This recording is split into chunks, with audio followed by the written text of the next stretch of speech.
Good morning, good afternoon, good evening from wherever it is that you're listening or watching this from. You are welcome to this youth skills building session, and we are glad to have you here. We hope that you will enjoy yourself and that you'll be impacted, and that you share in the comments what it is that you're learning and interact with us.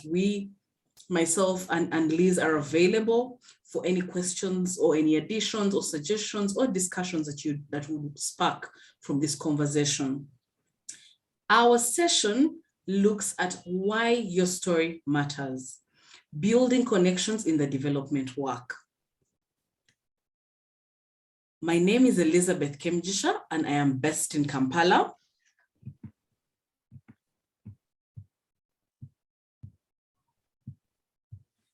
My name is Kemigisha Elizabeth, and I am based in Kampala. Sorry about that. I am a communications and social behavior change profession, and I have been doing this for about 8 years. I have told and created storytelling platforms in the entertainment sector, in the agriculture sector, and now in the health sector. I enjoy working with young people very, very much. And in the past year, I have been elevated to a great role of being a mother. So seeing the world through my son's eyes is now an absolute honor, and I look forward to telling stories on his behalf until he's able to tell stories for himself. Over to you, Liz. Oh, thank you. I love hearing that too, because I have 2 young kids and I love reading stories with them and seeing just their imaginations grow through stories as well. My name is Liz Hall, and I'm a communications associate with YHER. I've worked in communications for about 17 years now, but I've been writing stories since I was 8 years old, and I love telling stories, and I love writing essays. I love reading books, and I've written a lot for different parenting sites, food sites, financial sites, and now obviously some public health as well, and international development. And as I said, I have 2 young kids as well, including a fur kid. It's a bulldog named Kafka. He's absolutely adorable. And we love telling stories here too. Every part of my favorite day, my favorite part of the day with my kids is reading books at nighttime.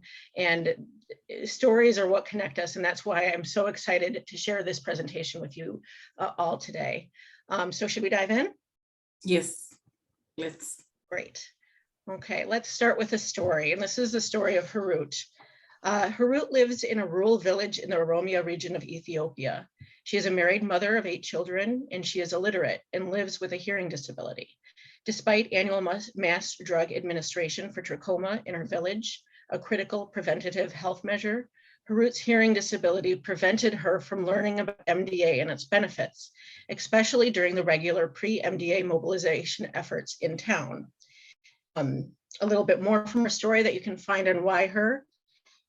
Because of this, Harut has never participated in the annual village-wide service in the Abaya district. This particular district is highly endemic for the disease, which makes adherence to MDA even more critical for the health of Harut as well as her family. Now, if instead of me telling this story, I just said YHER assisted in the development of a questionnaire to reach more people during an MDA. It's true and it's fact, but it lacks something. It's not as meaningful. It's not as memorable or as powerful, and it doesn't really stick in your mind as much. So that's why we tell stories. In fact, stories are remembered up to 22 times more than facts alone.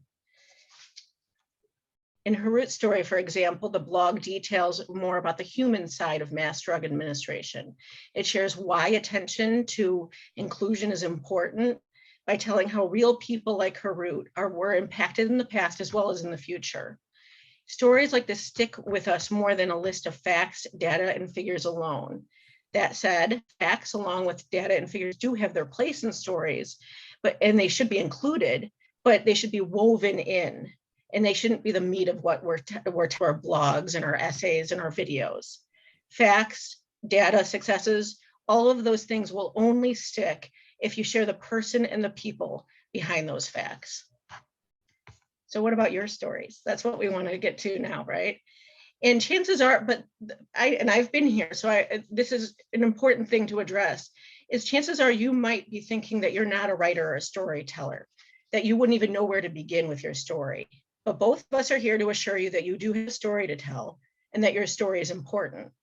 And then you can connect with people with your stories when you tell them, especially people who have similar purposes and missions that as you do. Take it from Andrew Gordon, who's quoted here. He's a researcher at the University of Southern California at the Institute for Creative Technologies. And he talks about how storytelling is a human universal. For centuries, humans have connected through stories in a variety of ways. It's constantly changing, from the clay tablets to, many years ago to now, where we have the internet, where we can connect with people all over the world in different ways. But now the question is, how do we go about telling our stories?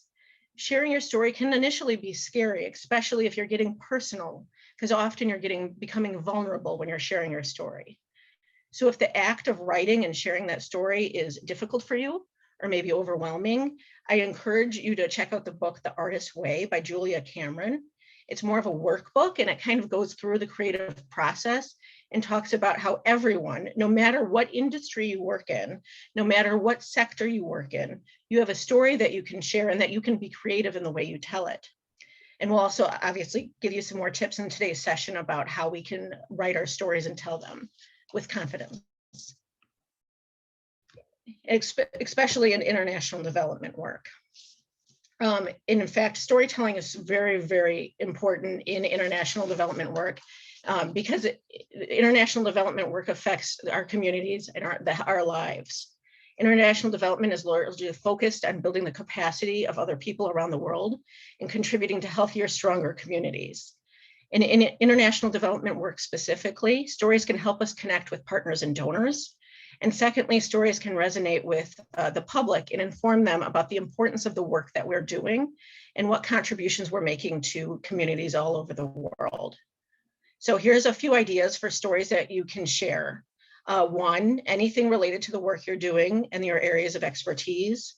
Two, success stories and case studies. For these kinds of stories, it's important to allow the person who is at the heart of the story to own their story and direct how it's told. And we're going to actually talk about that a little bit later when we talk about ethical storytelling and its place in international development work.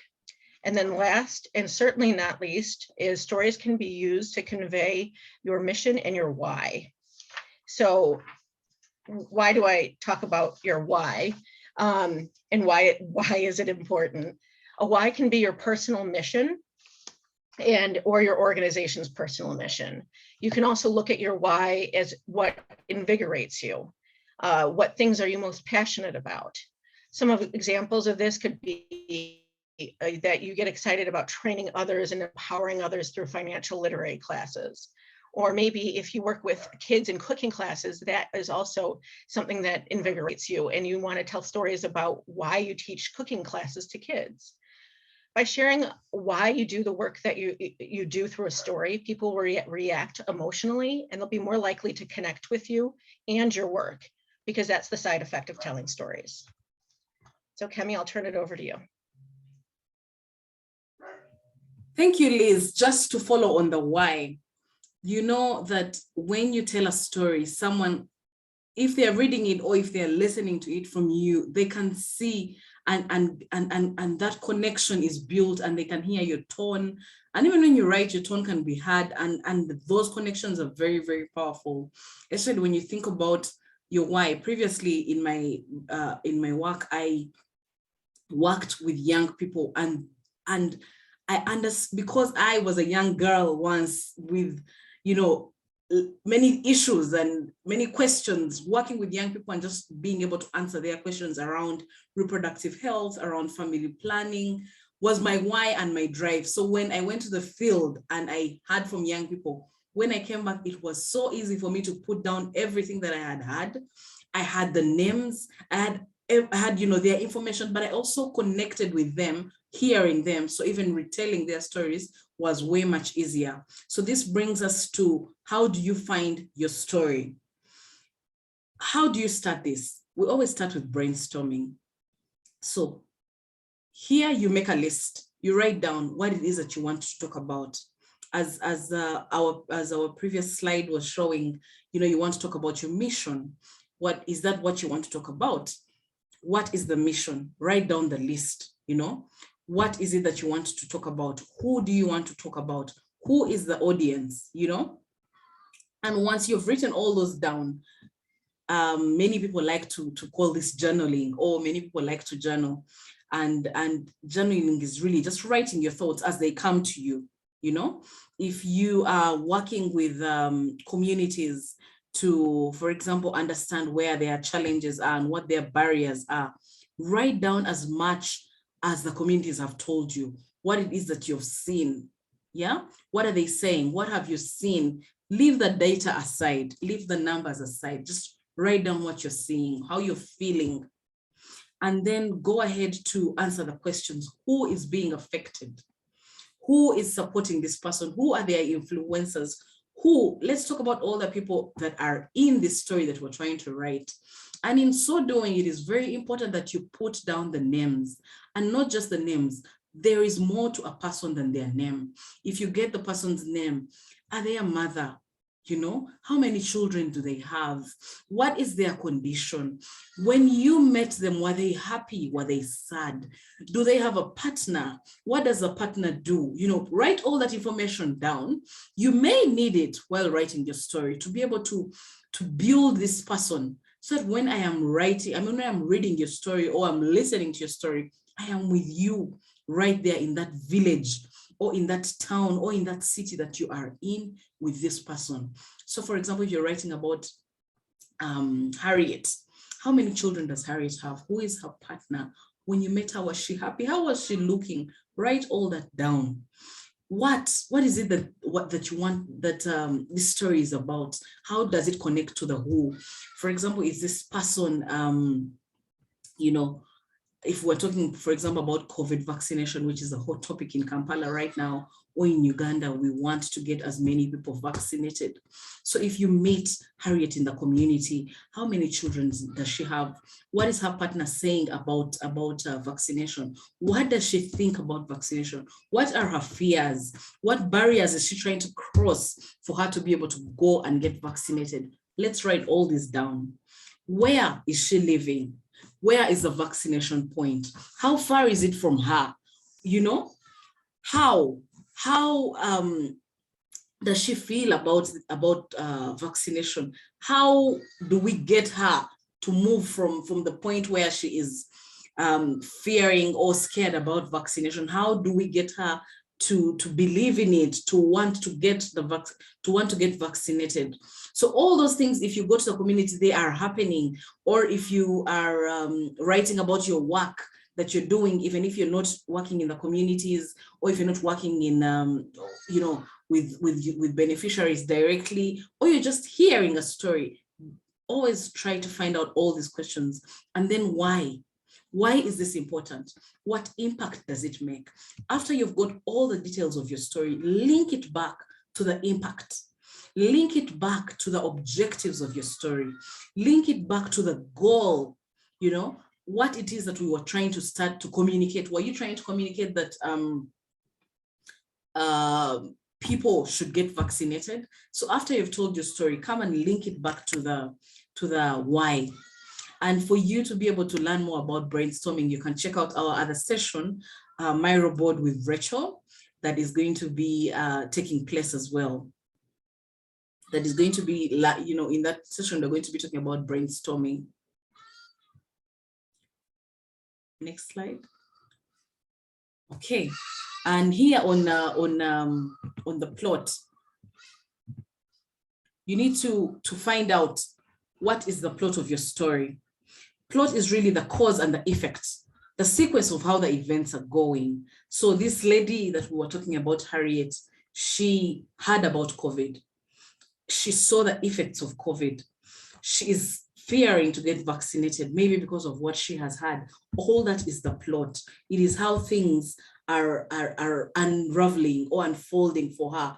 And now a VHT has come to visit her at home, has told her about the benefits of getting vaccinated, has directed her where the vaccination is going to happen, has answered her questions. That is all the plot. How is everything unfolding?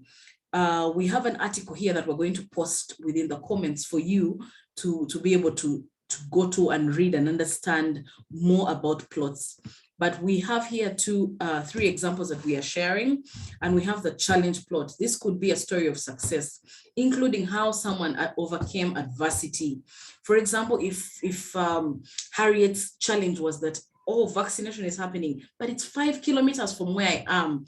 And on top of that, they only vaccinate in the morning from 10 to midday. And during this time, it's when I'm cooking for my family, or I'm taking care of the children, or, or I have a sick child and I can't be able to carry the other child. That is her challenge. And that is, her issue that is denying her the opportunity to go and get vaccinated. But then now, the project or the activity that you're doing is bringing vaccination closer. So you have that discussion. This is how Harriet meets success. Oh, vaccination is no longer 5 kilometers away. It is now 1 kilometer or, half a kilometer from you, because it's happening at the shops nearby. That would be the challenge plot and how she has overcome. You would share how that challenge that she has was overcome. We have the connection plot. This typically focuses on how someone developed a relationship with someone else, and often of a different background. So if you have a story where change happened, or an impact happened because of a connection that someone made. If, for example, we are going to write you're talking about a project or a program where you are providing, let's talk about youth skills that we are providing. Many of us, how did you get here? How are you in this session today? It could be because of a relationship you have with someone. Someone shared a link with you, or someone shared, told you about it. So that person came, it is because of a relationship you have with them. So many times, there's a story in the relationships that people have. There's connection, and sometimes you can leverage those and write stories about them. Sometimes you will sit with a person on a bus going somewhere, and they'll tell you a story that will change how you see life, and you will make a decision based on that story or that connection that happened on the bus. So if you are retelling this story to someone else, or writing the story yourself, that connection plot is where you would leverage. You talk about how it was unexpected, how it happened out of the blue, but how it was great that you met this person, or great that this relationship was built, or, in line with that. The creativity plot. This one is focused on someone who has an aha moment and solves a problem. Have you been figuring out, have you had a moment where you had a challenge, or where you had a problem and you couldn't figure out what the solution was, and you're cracking your heads? How do we tackle this challenge? You're reading about it, people are sharing ideas, and then you get an aha moment. An example of this would be on how a local team developed a creative solution. In our work, for example, with YHA, we work very closely with local communities.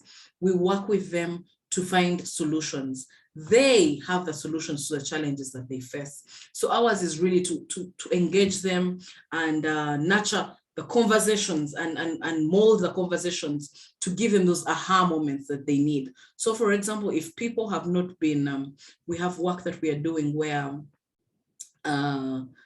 we have a situation where they are in a community that HIV viral load was not being suppressed. But and looking at the data, we saw that there were challenges around just men not coming to facilities, around young children not being able to come to the facilities because they had no one to take them, or they had no food, and the medicine required that they have a balanced diet. And then we worked with these communities to find their solutions, to find solutions to these challenges. And there were solutions around, all men can get a specific place at the facility where they can sit and feel comfortable to have these conversations, and then get their medication. We had solutions around children being aided by the community to find them food and be able to give them a balanced diet so they can get their medicine, or to find a person that was designated in this community to take the children. An elder, we had a case where in a certain community, a pastor said, I will take the children to the hospital to get their medication. So these communities have solutions, and we support them to be able to nurture those solutions. So when you're telling the story, you talk about that aha moment, what sparked the solution. So that could be the plot that you will write, that will string your story along. Remember, if you have any questions, any suggestions, anything that is triggered by this conversation, please put it down in the comments. Liz and I are available to engage and support you where need arises. Over to you, Liz.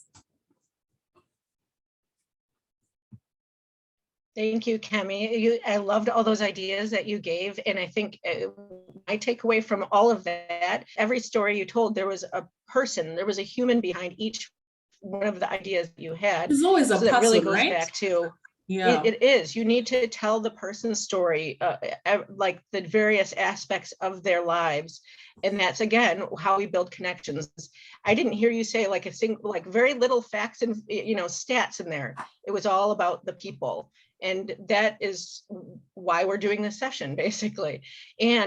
But when we do talk about people that are especially beyond ourselves, this is why we have this slide, because there's a lot of ethical considerations when you're talking about storytelling, especially in international development work.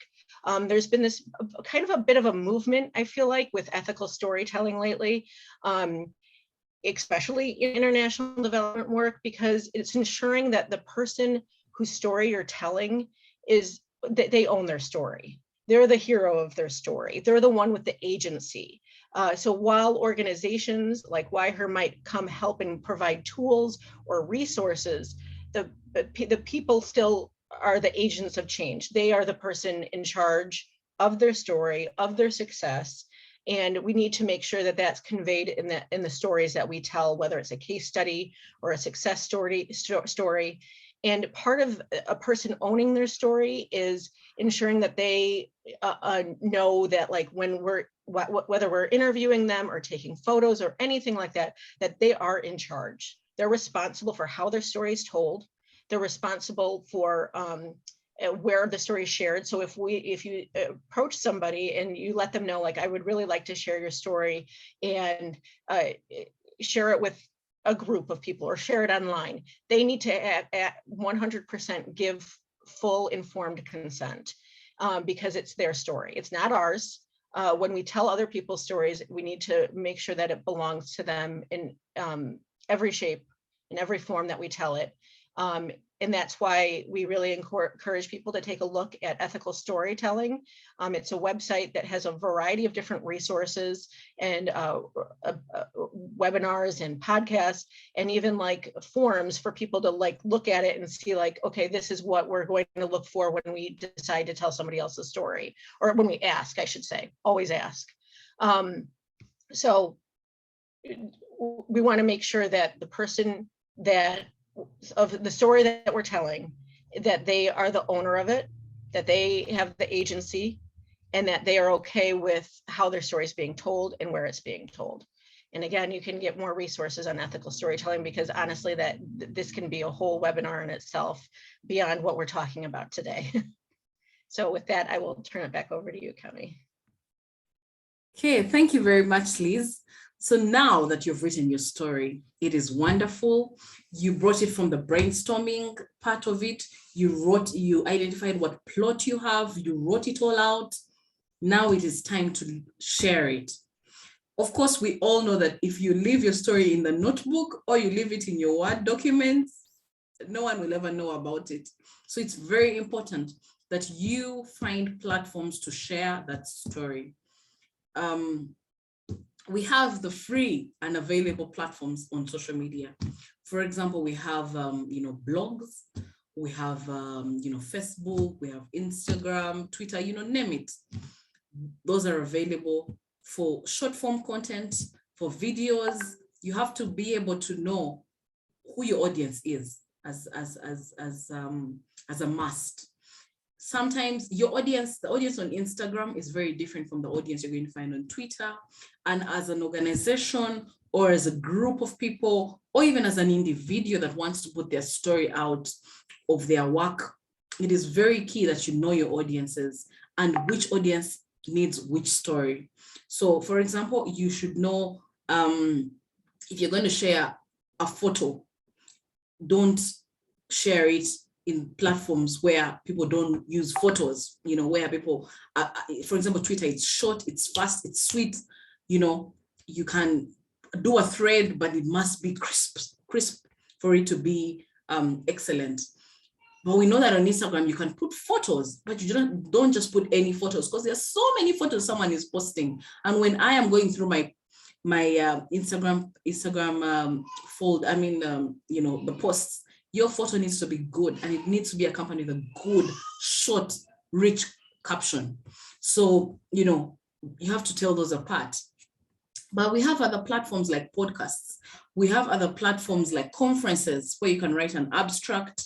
We have events that are available. There are very many platforms available online. But even in your specific countries, we have newspapers, you can send your story to a newspaper to be published. You can partner with other organizations that may have resources to even publish in magazines. And, there are very many platforms where you can share your story. Now, what is a session without a quiz or a small exercise? Here we are asking you to take 5 minutes, pause this video, and answer these questions. What is most important to you?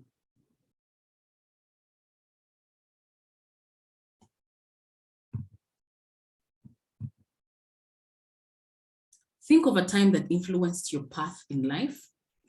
What happened? How did it influence your personal life and your work?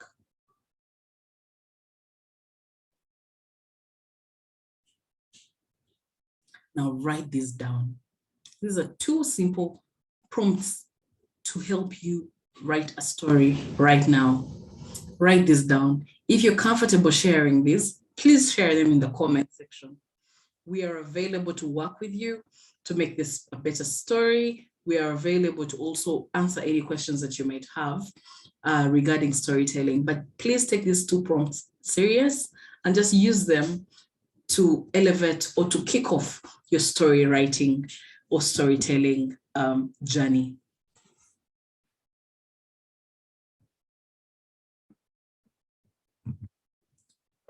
In conclusion, you own your story. It is up to you to write, and it's also up to you to share it. In Ben Crump's recent documentary, he tells a lady that if you want justice, you've got to expose your heart. Liz and I are very glad to have taken you through this session. Now, please go tell stories, expose your heart. People are looking for a connection, and your stories will make this connection. Thank you very much. Liz? Thank you very much. This was wonderful. So I hope that we hear from you in the comments below, any takeaways that you've gotten from today's session, or any stories that you'd love to share with us. We'd love to hear them. Thank you. Bye. Thank you. Bye.